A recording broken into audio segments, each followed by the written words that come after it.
Does this story sound familiar? An institution that you once had respect for and a vested interest in is ruined by social justice warriors? It could be a business, a media outlet, a form of entertainment, or an educational establishment. You once enjoyed interacting with this institution, but then it got political. It started off as just being annoying, but then it became so overbearing that you lost interest in associating with the institution altogether, with its original purpose that you appreciated it for being completely lost. Odds are, if you're anyone that leans right on the political spectrum, this has happened to you before, and odds are that it's been happening more and more in recent years. It seems as though every culturally influential institution within the last 5 years has become a mouthpiece for progressive politics. For many, this was what sprung their interest in the culture war to begin with. The now household word social justice warrior, or SJW, was coined to refer to people that forcefully inserted progressive politics into the institutions of the entertainment industry. Since a culture war really is a war over influence, control over culturally influential institutions can be seen as ground that is fought over. I'd like to dissect the process under which progressives gain control over influential institutions, and hopefully come to an understanding on how exactly we can fight back. To get an understanding of how the left is able to do this, I believe that there are two concepts that are commonly discussed in right-wing circles that work in unison in order to push these institutions to the left. Now, I want to start by saying that there isn't much concrete research done into this phenomenon. These are just my personal observations. This is by no means an exact science. Secondly, I'm going to be looking at how this happens in the present day, so within the last decade or so. This has been happening for a long time, but it obviously happened differently in the mid-20th centuries when the leftists took over the universities. But that's a discussion for another time. The first of these two concepts is Robert Conquest's second law of politics that states that any institution that is not explicitly right-wing will eventually become left-wing. This is an observation commonly made in conservative and reactionary thought. The YouTuber The Distributist often brings that up on his channel. It's a law that's used to describe how the institutions of the West seem to constantly be drifting to the left. Now, historically, I don't believe this was always the case, but within the last few decades, the trend of neutral institutions eventually becoming left-wing institutions is undeniable. And I think there's a second concept that we can look to for an answer to why Robert Conquest's second law is true. That is the concept of the cathedral, coined by the reactionary author Mencius Moldbug. The cathedral is the phrase that Moldbug used to describe the intelligentsia of Western society, which is dominated by progressive thought. The cathedral's roots are founded in leftist-dominated academia, being the body that educates reputable members of society has spilled over into the media, the government, and corporations over the last 70 years. Moldbug identifies the cathedral as the driving force behind society's constant drift to the left. It is the means through which progressives bring about what they refer to as progress. A few months ago, I had a live stream on my channel in which we discussed Moldbug's book, An Open Letter to Open-Minded Progressives, which you can watch for more info on how this works. And in modern Western society, it is the driving force of the cathedral that fulfills Robert Conquest's second law of politics, that politically neutral cultural institutions eventually become left-wing institutions. Sometimes it even causes conservative-leaning institutions that aren't explicitly conservative to drift to the left, or even institutions that are already left-leaning to be pulled even further to the left. To understand how progressives accomplish this, I've identified a 4-step process with the possibility of a 5th step which converts neutral institutions into left-wing institutions. Again, this isn't an exact science, but this is how I've observed this phenomenon taking place. Step 1. Controversy. It always starts with a perceived injustice that the institution has committed. Something that the progressive voices that dominate our culture deem immoral. This could include a comment or an action made by a leading figure of the institution. It could be a particular policy that the institution has in place, or they could be deemed to lack diversity and representation. It always starts with progressives grabbing onto something within the institution that they perceive as racist, sexist, or in some way discriminatory. Step 2. Outrage. Once this alleged controversy is exposed, the institution will now feel the full weight of the cathedral. The institution will now have a progressive outrage mob grabbing at its throat, with the blue check marks on Twitter being sent into a frenzy over the scandal involving this institution. They'll be met with hit piece after hit piece from The Guardian, Huffington Post, BuzzFeed, and the likes over the horrible injustice that they've supposedly committed. Jean-Francois Garipay and FrameGame made an excellent series of videos on the recent Starbucks controversy, where 2 black men were kicked out after not buying anything. The series focuses on how there exists an entire diversity industry built on exploiting these controversies. I highly recommend you watch the series to get a true understanding of just how much money and power is behind the social justice warriors that shake down these institutions once they're met by this outrage. It's also important to note that the leftist outrage is not necessarily representative of the public as a whole. In most cases, the public probably couldn't care less or might even disagree with the outrage, but the voices that matter, those of the cathedral, are the ones that are heard. In the Starbucks case, I doubt many people would care that those guys were kicked out of the store, and probably wouldn't even think of such a thing as newsworthy, but the diversity industry certainly wasn't willing to let it go. Step 3. Infiltration.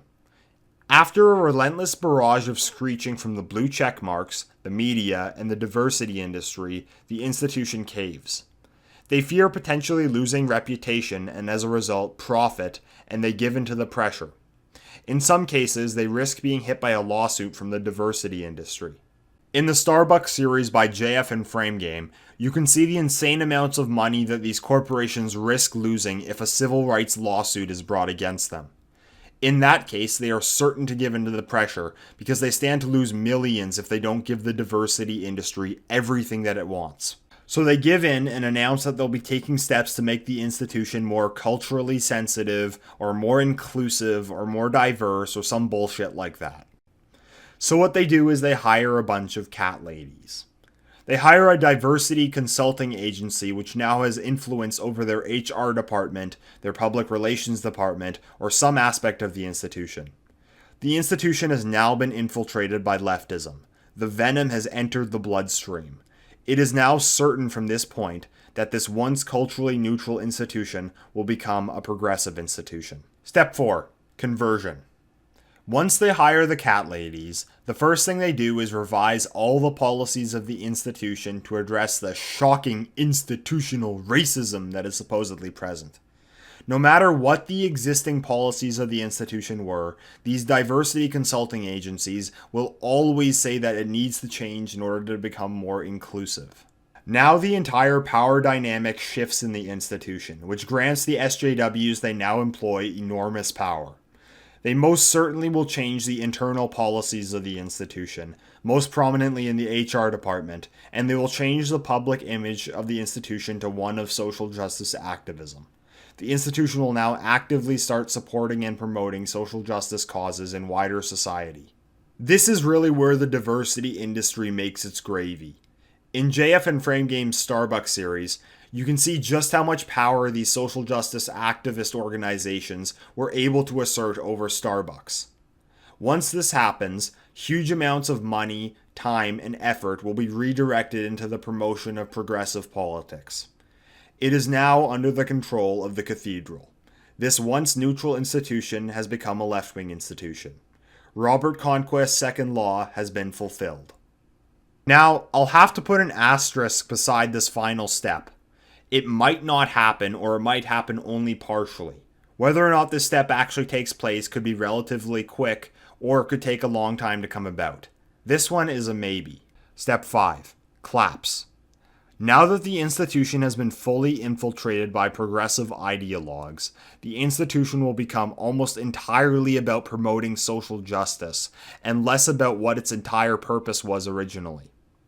The institution will start making irrational decisions that don't make sense from a functional or profitability standpoint, but are made in order to serve the ideological goals of the SJWs that now have an iron grip over the institution. This could include the institution implementing an affirmative action program that places diversity over merit, or them alienating their stakeholders with their obnoxious political messaging. The institution's productivity will suffer as a result, but the cat ladies will never admit that any of their initiatives were to blame for the decline. They will double down, and in some cases even go so far as to blame the so-called intolerance of the public at large. The decline will continue.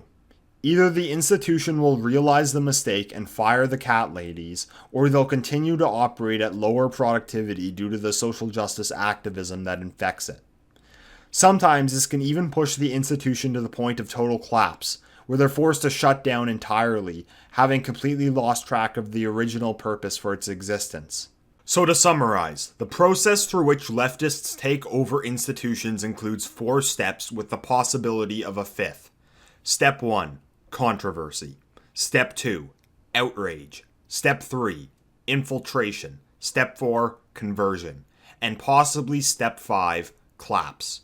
I'll give a few examples of institutions that have undergone this process. Of course, there was Starbucks, which was the focus of the series made by JF and Frame Game on the diversity industry. Over the chain of events that they cover, you really see this process of ideological takeover of Starbucks take place. More examples of institutions that have undergone this process are in the entertainment industry, notably Disney, Marvel, and the Academy Awards. Now, most of Hollywood has always been left-leaning, but in recent years they've really gone overboard. Step 1 in Hollywood's journey into leftist purity spiraling was the lack of diversity controversy. This began back in 2014 when the progressives declared that the entertainment industry was not diverse enough. Step 2 kicked off with the outrage at the Oscars in early 2015 when the 20 nominees for the major categories were white. This led to the hashtag #OscarsSoWhite outrage campaign. Around the same time, the gaming and the comic book industries were also undergoing steps 1 and 2, with the whole lack of diversity controversy and the outrage that followed.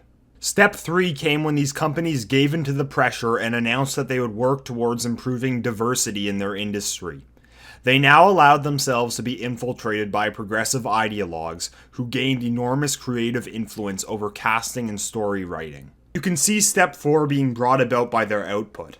Hollywood and the wider entertainment industry, which was left-leaning for years, has now been converted into a complete mouthpiece for progressive politics with the likes of the new Star Wars series and those dreadful Marvel feminist comics. Works that don't really seem interested in telling a good story, but only pushing propaganda. Likewise, these award shows like the Oscars have completely gone off the deep end.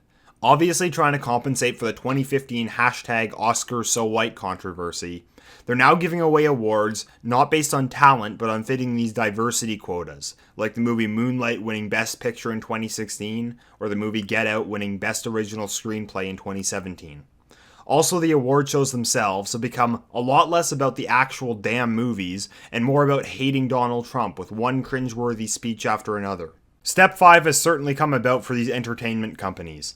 Obviously, they haven't gone out of business, but there's been a significant decline in sales ever since progressive politics has become so aggressive in the industry.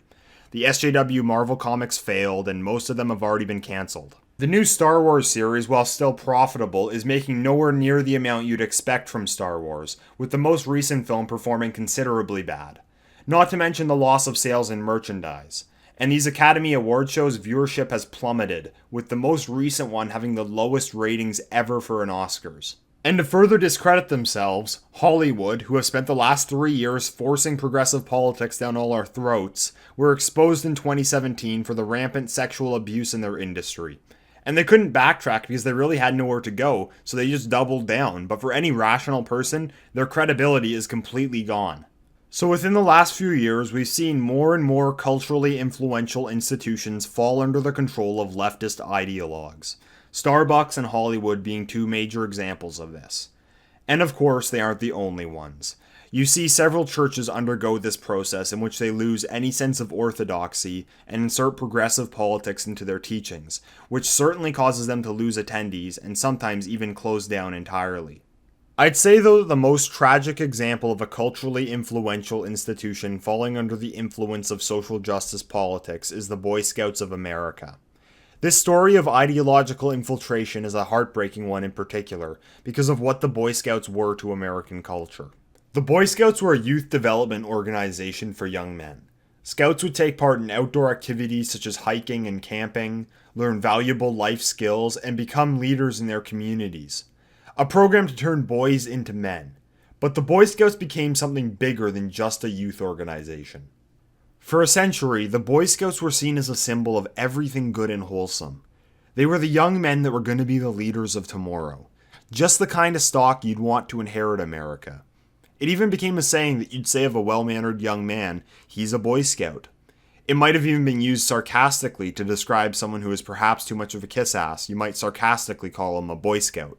Because over their history, the phrase Boy Scout became synonymous with goodness.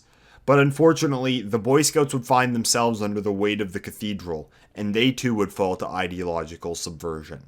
So how did the Boy Scouts undergo this process? It all started over a controversy over whether or not the Boy Scouts should allow openly gay scoutmasters. Being a traditional and religious organization, the Boy Scouts, wishing to uphold their values, did not hire openly gay scoutmasters, fearing it would inject questions over sexuality that the Boy Scouts wished to avoid. This controversy was step one. In 2000, the Boy Scouts of America actually won a Supreme Court case that said that they, as a private organization, could set their own membership standards. This didn't stop step two from coming about, however. In 2012, the Boy Scouts were again under scrutiny for this policy, already having been sued by the ACLU on multiple occasions. Having stood by the policy, the Boy Scouts found themselves under the wrath of progressive outrage from the usual crowd. Several of the Boy Scouts' corporate donors began pulling support from the organization. Under enormous pressure, the Boy Scouts caved, bringing about step 3, infiltration. So in 2013, under immense pressure, the Boy Scouts gave in and removed their policy banning openly gay scoutmasters. But it didn't end there. It never does. Now weary of the wrath of the cathedral, the Boy Scouts were well aware from that point on that they had no choice but to give in to the demands of progressives. And this brought about step 4, conversion. Now that the progressive venom had entered the veins of the Boy Scouts of America, this once traditional organization very quickly went from being a developmental program for young men to just another outlet for progressive politics. And as anyone who knows how progressives think would know, simply allowing openly gay scout leaders to join was never going to be enough, not by a long shot. They then went on to actively promoting social justice causes which would contradict the Boy Scouts' original traditionalist outlook. It wasn't long before in January 2017, they were pressured into accepting transgendered scouts, meaning that you didn't even need to be a boy to join the Boy Scouts, you just needed to identify as one. And it only took another 9 months before they just fully capitulated to the progressive pressure and announced that now girls would be able to join the Boy Scouts. And if you didn't know, there already existed something called the Girl Scouts. But that one, of course, is just for girls still. What else would you expect? And that brings us to step 5, claps. The Boy Scouts of America, once credited as the program that would turn young men into the leaders of tomorrow, have now lost their entire goal of teaching masculine values of leadership and responsibility. It's now an outlet for progressive politics that preaches anything but leadership and responsibility.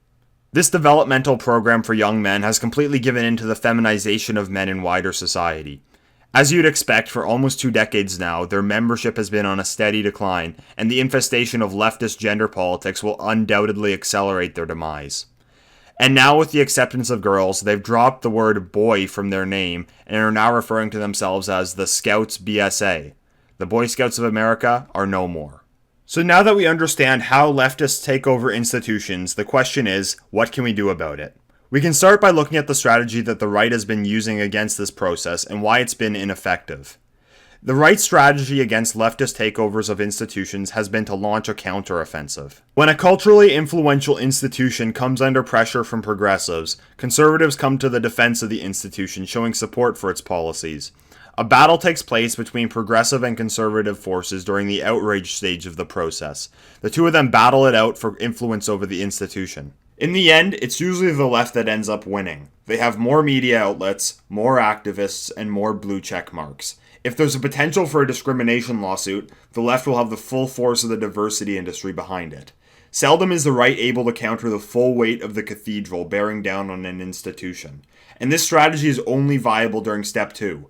Once they get to step 3, infiltration, then the progressives now will have complete ideological control over the institution. In the case of the entertainment industry, an example of a counteroffensive to progressive attacks was the whole anti-SJW and Gamergate movement. When the gaming industry came under attack by SJWs, there was quite a big reaction online from fans showing their distaste. The problem was, though, that all credible news sources took the sides of the SJWs, and the entertainment industry has since then remained under intense progressive control. When the Boy Scouts came under attack, conservatives again came to their defense. Fox News, people like Ben Shapiro and Steven Crowder, and some churches came out in support of the Boy Scouts remaining male only, pointing out that the Girl Scouts already existed. But in that case too, the progressive voices outweighed the conservative ones and the left won the battle. No, I don't want to completely abandon this strategy. It's better than just letting the leftists win the institution. One example of conservatives winning with this strategy was the NFL. The NFL came under immense pressure during the Colin Kaepernick saga with the anthem protests. The protests were emboldened when Donald Trump came out against the protests, stating that the players should stand for the anthem. There was the same back and forth between progressives and conservatives, but in this case, the right actually won with the NFL siding against the protests and in favor of players standing for the anthem. They feared losing large amounts of viewership from fans unhappy with the protests. Now, the strategy might not be a complete victory because it could flare up again, and if the left gets a second chance, they could win the second time around. I'd like to provide some alternative strategies in resisting progressive takeover, since the counteroffensive strategy is unreliable. In the livestream I hosted on Mencius Moldbug, we discussed ways to fight the cathedral. The consensus we came to was to form parallel institutions. As Robert Conquest's second law states, that all institutions that are not explicitly right-wing will eventually become left-wing, the first and foremost step is to form institutions that are explicitly conservative. Now, you won't be able to do this with an institution that has a monopoly on a form of cultural influence, most notably education. You can't just create your own university. In that case, you'll have no choice but to go with the route of subversion, because you have to interact with the institution. The Distributist made a series of videos on resisting progressive institutions. I'll refer you to that in this case. I'll link it down below. For most culturally influential institutions, alternatives can be made which promote conservative cultural values. You could always start a group of your own, find people in your community that share common interests, and start creating culture. Form an institution of some kind and expand from there. Your message might not go worldwide, but for the people in your community, you could be just as influential as any corporation. For example, after the Boy Scouts fell to progressive politics, a man named John Stemberger created an alternative called Trail Life USA in 2013. It's an explicitly Christian organization which has made it clear that it is male-oriented. And in its first 4 years, they've gained over 26,000 members. Trail Life USA is obviously not as big as the Boy Scouts, but for the young men that join, it can be just as influential for them. In order to avoid progressive-dominated clubs on college campuses, you can easily start your own clubs off campus and invite other students. You can start a traditionalist book club or a European cultural organization of some kind. Set up a Facebook group or a Discord server to promote it, share works of literature with each other, hold events, and produce culture of your own. If a major corporation like Starbucks becomes obnoxious with political messaging, simply don't buy from them. Support a local business. The best way to fight these large progressive institutions is with your wallet. Don't give them your money. Hopefully bring about step 5 in the process. The decline or even collapse of a progressive institution. Make their political messaging bad for business. Forming parallel institutions of our own will allow us to make these institutions explicitly right-wing, hence avoiding falling victim to Robert Conquest's second law. If it's clear that the institution promotes conservative values, it won't be susceptible to ideological assaults from the left. Also, a small institution can fly under the radar of the cathedral. If your book club is not officially recognized by the university, then you won't be under the jurisdictions of the SJW-dominated student unions. You have the ability to promote whatever message you want, and you can vet in order to keep the Antifa infiltrators out. Small local businesses are less likely to come under attacks from the diversity industry because there's obviously no money for them to extort. Local youth development programs won't face the same assaults that took over the Boy Scouts. They don't have these massive corporate donors who will push them into ideological conformity. They won't face scrutiny from the media and the blue check marks. A small local youth group for young men can instill traditional values without the outside harassment from the left. An excellent example of parallelism done right is the town of Orania in South Africa. Orania is a small town in the Northern Cape with a population of only 1,500 made up entirely of Afrikaners. The town has the ability to choose who they grant residency to, which they only grant to individuals they identify as Christian Afrikaners. The town acts as a sanctuary from the high levels of crime in South Africa for its residents, but it also impacts the wider society as a whole. Orania acts as a stronghold for Afrikaner culture in a country that they make up only a small minority of the population. There have been many documentaries made about the town. It serves to preserve the Afrikaner culture, which is under constant threat.